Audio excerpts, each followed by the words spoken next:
Budget समाज के हर वर्ग को शक्ति देने वाला बजट है। ये देश के गांव, गरीब किसान को समृद्धि की राह पर ले जाने वाला बजट है। पिछले 10 वर्षों में 25 करोड़ लोग गरीबी से बाहर निकले हैं।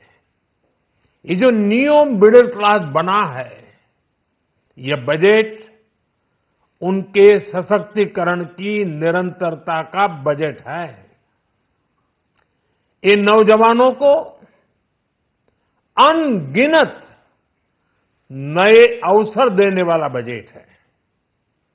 इस बजट से शिक्षा और स्किल को नई स्केल मिलेगी।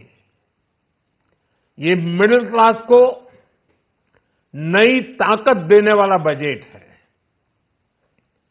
ये जनजातीय समाज, दलित, पिछड़ों को सशक्त करने की मजबूत योजनाओं के साथ आया है।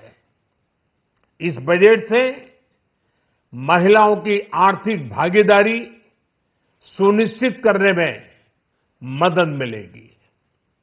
इस बजट से छोटे व्यापारियों, एमएसएमईज को, यानी कि लघु उद्योगों का, उसकी प्रगति का नया रास्ता मिलेगा। बजट में मैन्युफैक्चरिंग पर भी बल है, इंफ्रास्ट्रक्चर पर भी बल है। इससे आर्थिक विकास को नई गति मिलेगी और गति को भी निरंतरता मिलेगी। आदरणीय प्रधानमंत्री श्री नरेंद्र मोदी जी के मार्गदर्शन में देश की नई संसद में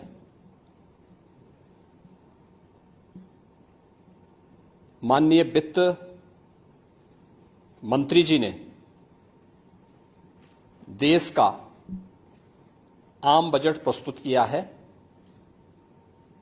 यह बजट सर्वस्पर्शी,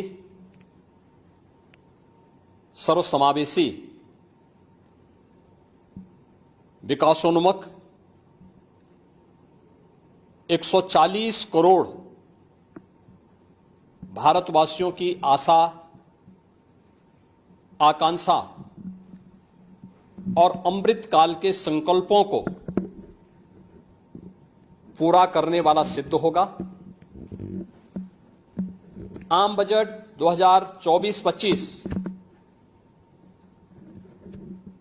आत्मनिर्भर एवं विकसित भारत के निर्माण का एक आर्थिक दस्तावेज है। इस आम बजट में अंत्योदय की पावन भावना, विकास की असीम संभावना और नवोन्मेष की नवदृष्टि है। इस आम बजट में अन्नदाता किसानों की समृद्धि के लिए 1,52,000 करोड़ रुपए, कृषि और सहायक सेक्टर के लिए, महिला सशक्तिकरण के लिए 3 लाख करोड़ रुपए से अधिक का प्रावधान किया गया है। स्वाभाविक रूप से आधी आबादी, देश के सबसे बड़े राज्य उत्तर प्रदेश की आधी आबादी इससे सर्वाधिक लाभान्वित होने वाली है, और खासतौर पर तब जब उत्तर प्रदेश 2020 से ही मिशन शक्ति के कार्यक्रम को प्रभावी ढंग से यहां पर जमीनी धरातल पर उतार रहा है। सर्वाधिक अन्नदाता किसान उत्तर प्रदेश के अंदर निवास कर रहा है। उन अन्नदाता किसानों की समृद्धि में आज संसद में प्रस्तुत आम बजट बड़ी भूमिका का निर्वहन करने वाला है। युवाओं के लिए लाखों नौकरियों के साथ साथ मध्यम वर्गीय परिवार के लिए प्रत्यक्ष कर यानी इनकम टैक्स में जो नए टैक्स स्लैब की घोषणा हुई है, ये सभी अभिनंदनीय है, स्वागत योग्य है। इस पूरे बजट को अगर मैं कह सकता हूं कि यह बजट भारत को $5 ट्रिलियन की इकोनॉमी में बदलने के संकल्प के साथ ही दुनिया के ग्रोथ इंजन के रूप में भारत की भूमिका को और विकसित भारत की संकल्पना को साकार करने का एक आर्थिक दस्तावेज के रूप में यह देश की संसद में प्रस्तुत किया गया है। इस 140 करोड़ जनता जनार्दन के लिए समर्पित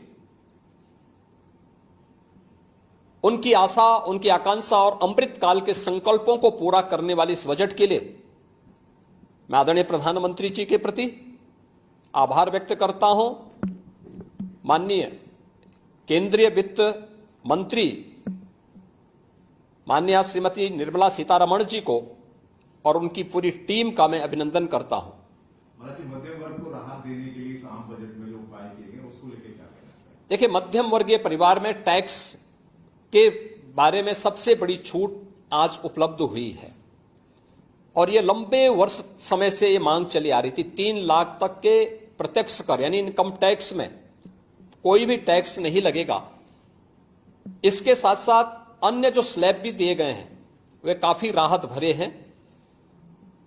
अलग अलग सेक्टर के लिए जो प्रावधान किए गए हैं, गांव के लिए, गरीब के लिए, किसान के लिए, नौजवान के लिए, एमएसएमई सेक्टर के लिए, ये लाखों नौकरियों को क्रिएट इससे होगा। इंडस्ट्री के लिए जो प्रावधान किए गए हैं, मुझे लगता है ये सभी स्वागत योग्य हैं और नौजवानों के लिए, समाज के हर तबके के लिए, महिला सशक्तिकरण के लिए, अन्नदाता किसानों के लिए, सभी तबके के लिए जो कुछ भी प्रावधान इसमें किया गया है, मैं कह सकता हूं कि यह राम राज्य की अवधारणा को साकार करने वाला एक सर्वस्पर्शी, सर्वसमावेशी और विकासोन्मुख बजट के रूप में यह मोदी 3 का यह पहला बजट जाना जाएगा।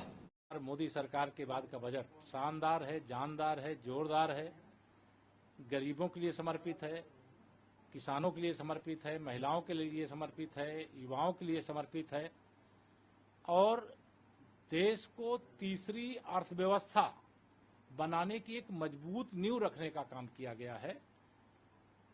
शानदार बजट के लिए मैं माननीय प्रधानमंत्री जी को तो बधाई देता हूं और निर्मला सीतारमण